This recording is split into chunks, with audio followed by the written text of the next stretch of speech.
A demonstration outside the Minnesota governor's residence and a further call for justice.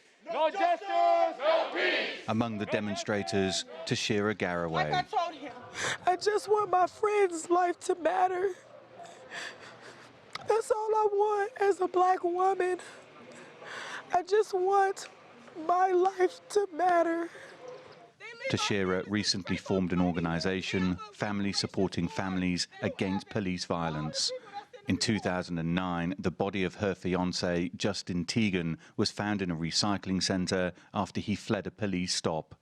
The circumstances of his death are a matter of dispute between police and Teagan's family. But in the end, officers were cleared of any wrongdoing.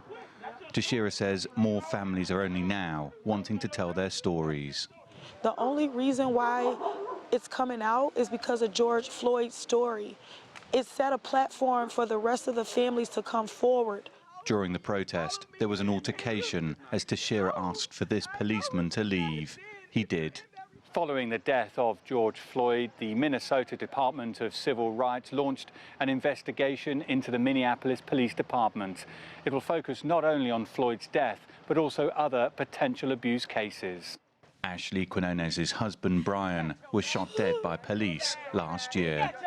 We got your back. We got your back. We got your back. We got your back. Brian had live-streamed himself being chased by police.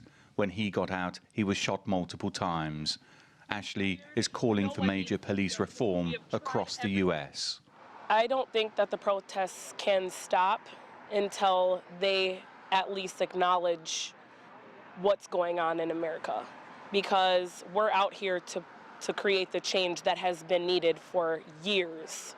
So I encourage the protests peacefully, of course, but it needs to be heard and something needs to be done. Those protests are still going on.